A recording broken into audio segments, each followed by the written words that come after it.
Muy buenas tardes. Muchas gracias por estar aquí, por no haberse echado a correr en el trayecto entre el salón y el auditorio, que sí, pues yo fui en CCH, yo era de los que me echaba a correr.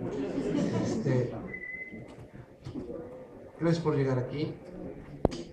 Yo espero que no se vayan. Siempre es muy triste ver que se paren y se van.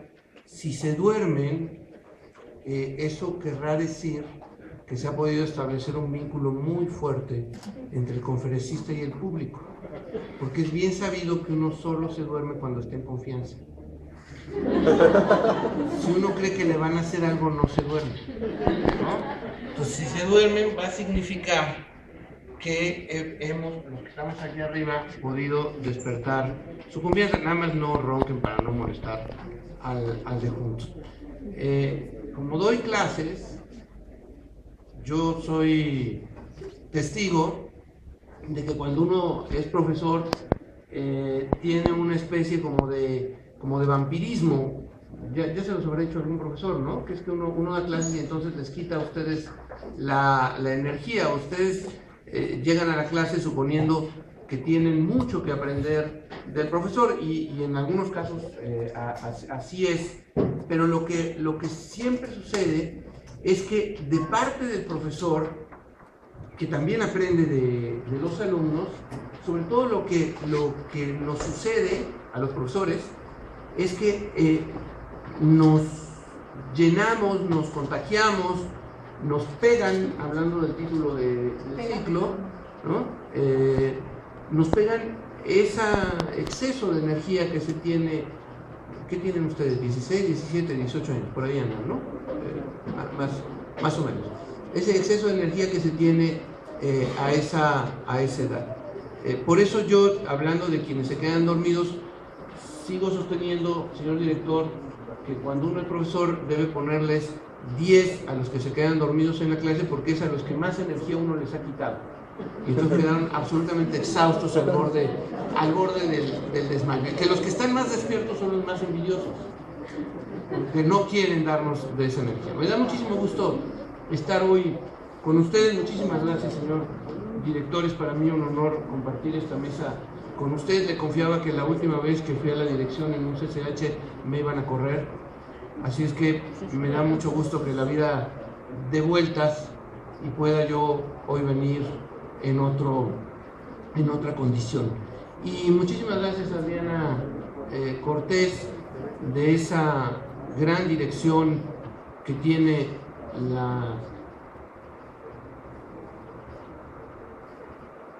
Es que no los quiero interrumpir, chicos. No, perdón, yo que estaba hablando mientras ustedes interrumpían. ¿Ven cómo ha sido en clase? Y entonces dicen, ¿y es duro, profesor? Les digo, no, yo soy un barco, absolutamente. Lo que pasa es que soy barco vikingo. Nada más. Pues hay que remar, porque si no, los tiburones.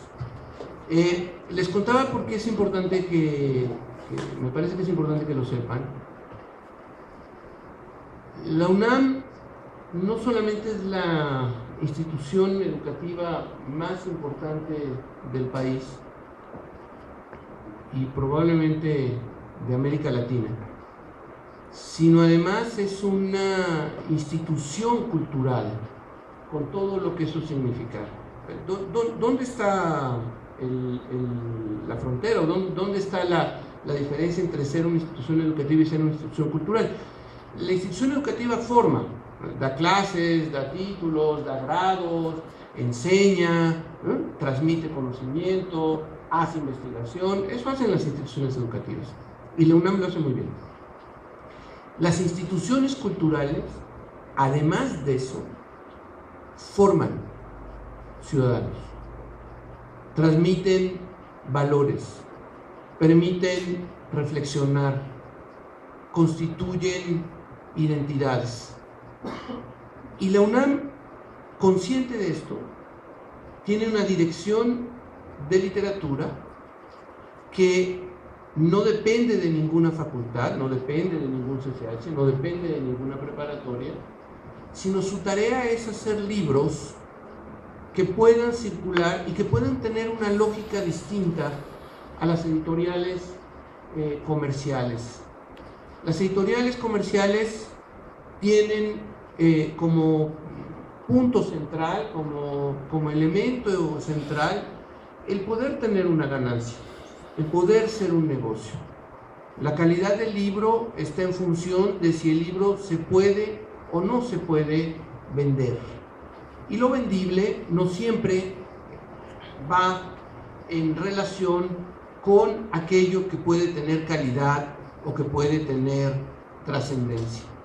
Si uno revisara la cantidad de libros que vendieron muchos autores que hoy, ¿no? La cantidad de libros que por ejemplo vendió Juan Rulfo, la cantidad que vendió Pedro Páramo en unos inicios, ahora vende muchísimo porque forma parte de los programas escolares y entonces en todas las secundarias y en todas las prepas se lee y está en todas las bibliotecas, pero al principio la dificultad de Pedro Páramo, que es hoy un texto esencial para la historia de la literatura mexicana y para que los mexicanos nos expliquemos esta relación tan particular que tenemos con la muerte, con los muertos, este gusto que tenemos por brincar entre lo que es verdadero y lo que es imaginario, este gusto que tenemos los mexicanos por saltar entre el presente de la modernidad y el pasado, nuestro complejo pasado, que literalmente está debajo de nuestros edificios modernos.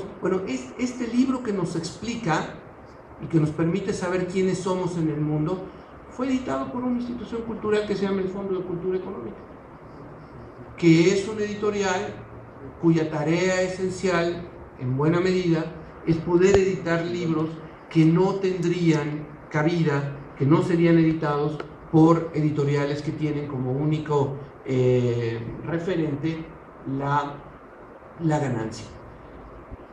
Felicitémonos entonces de que haya una dirección de literatura, felicitémonos de que esté dirigida por la queridísima y gran escritora y además gran pensadora y gran profesora que es Rosa Beltrán. Se van a divertir si la leen, van a aprender de ustedes mismos si la leen. Y yo acudo con muchísimo gusto a esta invitación. Estudié en el CCH Sur, ya me decía el director, bueno, no todo el mundo es perfecto. Se me ofrece el Sur, ¿no? Ni modo, ¿qué le vamos a hacer? Y sin ánimo de contradecir al director,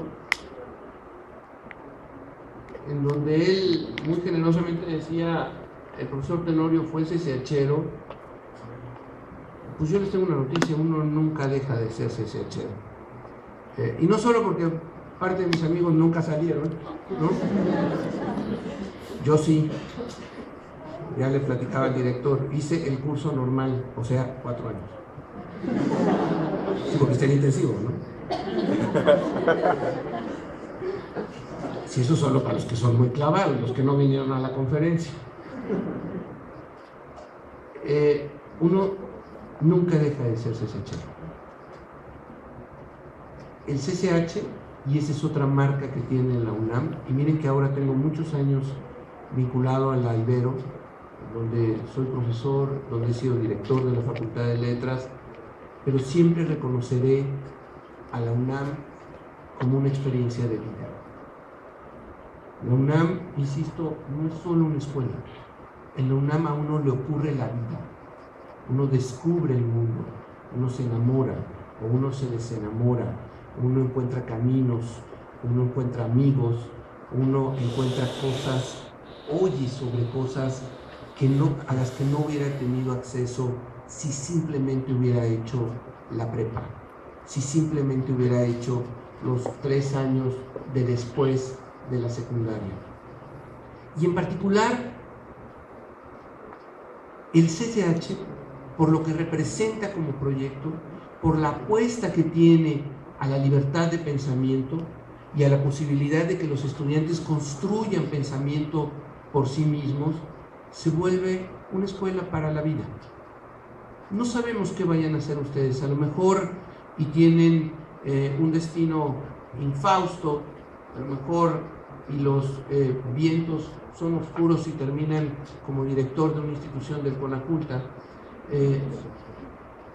O a lo mejor no, pero lo que les va a dar el CCH, lo que les está dando el CCH, es una forma de pensar el mundo, es una forma de pensar las relaciones con otros, es la posibilidad y la seguridad de que uno puede poner en cuestión lo que otro dice y puede establecer diálogos con los otros. Así es que sigo siendo CCHero, estoy muy agradecido a lo que el CCH me dio, estoy muy agradecido a la novia que me dio y le estoy especialmente agradecido porque ella sí salió en 3 años y ante el temor de que me la bajaran en la facultad, pues yo me apuré. Y gracias a que me apuré, hice sociología, después hice la maestría y el doctorado en letras, decidí salir del closet y ser un escritor declarado, ¿no? Había estudiado sociología porque en el momento en el que yo estudié había todavía ahora regresado, había una gran efervescencia política, estaban los movimientos guerrilleros en todo Centroamérica, había la certeza, después de que había triunfado la revolución en Nicaragua, había la certeza de que en El Salvador habría un proceso igual, y en Guatemala también, y pertenezco a una generación en ese sentido muy politizada, y entonces me pareció absolutamente vergonzoso, me pareció absolutamente impresentable estudiar algo que en ese momento yo pensé que era totalmente individualista, que se llamaba letras. Y estudié sociología. Después la vocación fue poco a poco revelándose por sí misma. Ya hacia el final de la carrera tenía yo muy claro que lo que me interesaba era lo que tenía que ver con la escritura. Terminé haciendo una tesis sobre un escritor de lo que entonces se llamaba Checoslovaquia, que ahora, si les gusta el fútbol y tienen cara de ser gente culta y por lo tanto les gusta el fútbol, saben que ya hay nada más hay una República Checa, ¿no? Que se dividió lo que era un solo país, ahora hay una República Checa y una República Eslovaca. En el momento que yo escribí la tesis había un solo país, era más fácil pasar geografía, por cierto, si uno no tenía que aprenderse la capital de Azerbaiyán o saber dónde está Uzbekistán, ¿no? Y escribí una tesis sobre un escritor llamado Milan Kundera, que en ese momento también era un escritor muy leído, con mucho impacto. Por ahí hay todavía una película sobre el libro que más vendió, que se llama La insoportable levedad del ser, un escritor que combina digamos, el planteamiento ficcional con cuestiones filosóficas. Particularmente esa novela, Kundera dice, aquí hay estudiantes de filosofía, ¿no? De materia de filosofía. ¿Sí? Sí, si no me contestan, cuando les toque preguntar no les voy a contestar, ¿eh? Yo soy bien rencoroso. ¿Sí hay? Sí. Todos son de filosofía. Bueno, pues esa novela toma un planteamiento filosófico que es, dice Kundera, la historia del mundo moderno, la historia que arranca en 1492, la modernidad occidental, la modernidad que comienza con el planteamiento cartesiano, se construye a partir de dicotomías, de un pensamiento dicotómico, ¿no? Día, noche, alto, bajo, adentro, afuera, oscuro, claro, bueno, malo, etcétera, etcétera. Y estas dicotomías están más o menos resueltas en favor de uno de los elementos, ¿no? Hay uno de los elementos que está planteado como el elemento positivo y uno de los elementos que está planteado como el elemento negativo, ¿no? Por ejemplo, en la relación día-noche. Día lo piensa Occidente, y subrayo el asunto de Occidente porque todo aquel que ha ido a Sushito sabe que ahí la cosa es distinta, ¿no? Que Oriente es diferente. Para la poesía, o incluso para la poesía, para todas las formas de la ficción, para el cine, para la narrativa, el día está relacionado con, ayúdenme, con lo luminoso, con el florecimiento, con lo visible, con lo transparente, ¿no? Con el bien, cuando se dice no haces las cosas a la luz del día, ¿no? Lo que se está ahí tratando de significar es que en la claridad, en la luz, en la transparencia ocurre el bien, y en la noche, en la oscuridad, en lo tenebroso, en lo sombrío ocurre el mal. No hay absolutamente ninguna película. ¿Cómo se llama el del orfanato? Que me gusta a mi hijo de 15 años. ¿Cómo se llama? ¿El gordito mexicano? Guillermo del Toro. Guillermo del Toro. Ya no voy a decir gordito mexicano porque ya, es políticamente incorrecto, ¿no? Me van a demandar. Guillermo del Toro. No hay ninguna película de Guillermo del Toro que ocurra en Cancún a las 12 del día.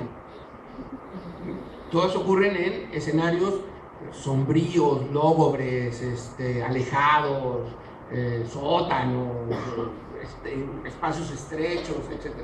Bueno, entonces Kundera, sí traía yo una charla,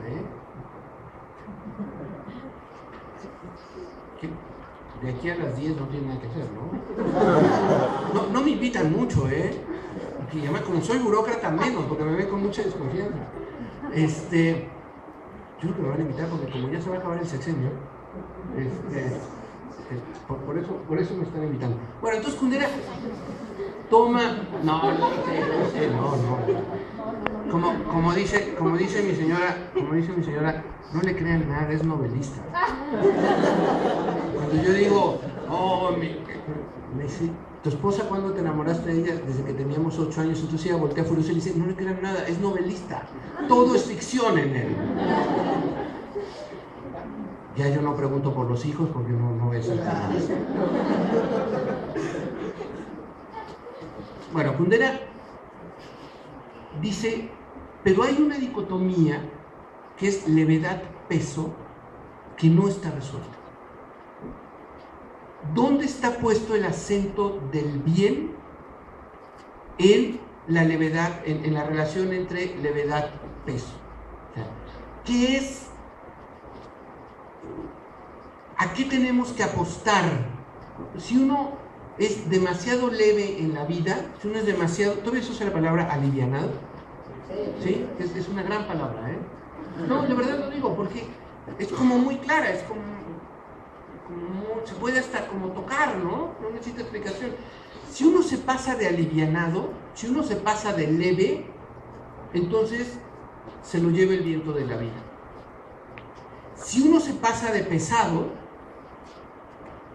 entonces no hay manera de caminar la vida. Uno se vuelve un plomo, no tiene capacidad para adaptarse, no tiene capacidad para entender la circunstancia viva de la vida.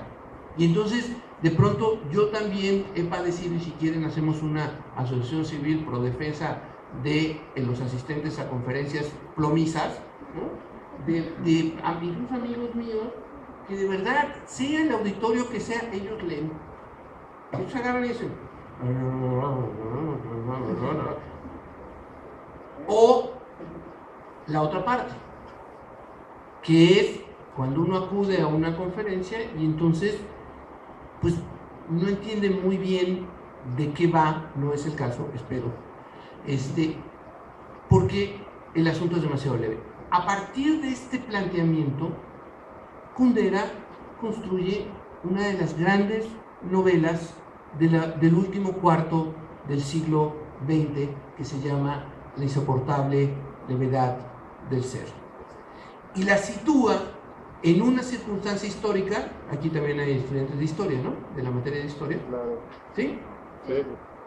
Y la sitúa en una circunstancia histórica que es la sociedad comunista de la Checoslovaquia entre los años 60 y los años 80, en donde, por ejemplo, no se podía... Kundera tiene otra gran novela que se llama La broma, que es la historia de un joven comunista que hace un chiste sobre un dirigente del partido y entonces lo expulsan y toda su vida se va al traste porque queda fuera de la posibilidad de tener un buen empleo y de tener acceso a las oportunidades.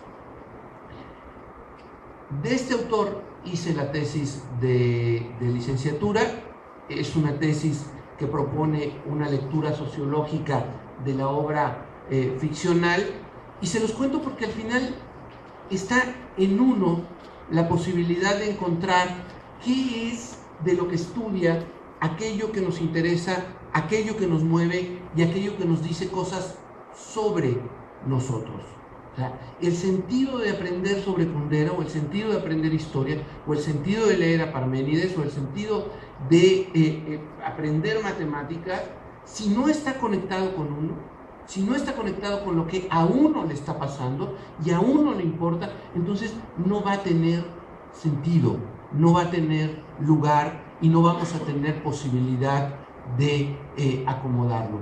La gran operación es cómo hacemos que eso que tengo obligación de leer, o eso que tengo obligación de venir a escuchar, o eso que tengo obligación de aprender, lo pueda yo conectar con aquello que son mis preguntas, mis circunstancias, mis inquietudes, mis angustias, o mis placeres, mis gozos, mis intereses.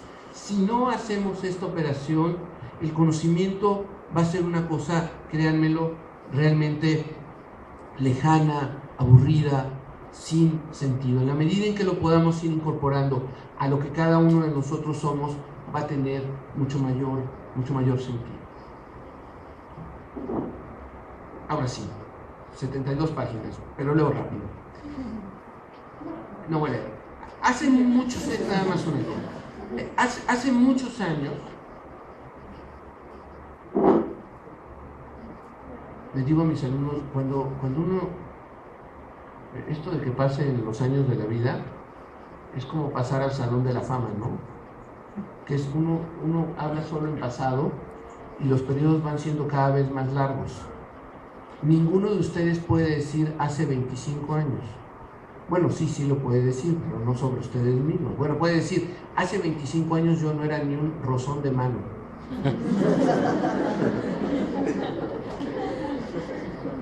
Supongo. Cuando uno le va ocurriendo la vida, los periodos son cada vez más largos. Yo creo que hace unos 25 años, no, como 20, en una de estas charlas, que son más o menos habituales para quienes somos profesionales de la escritura, y si quieren hablamos de eso después, ¿no? O sea, ¿qué es eso de ser un profesional de la escritura? Pueden apuntarla como pregunta, se las regalo. No importa que no les interese, tenemos que hablar de algo después, ¿no? En una de estas charlas, hace como 20 años, una chica me preguntó, ¿por qué se escribe? Que es una pregunta, señora Adriana, muy habitual en estos encuentros, ¿no? ¿Por qué se escribe? Y escribía yo lo que he querido que sea la guía de la charla con ustedes,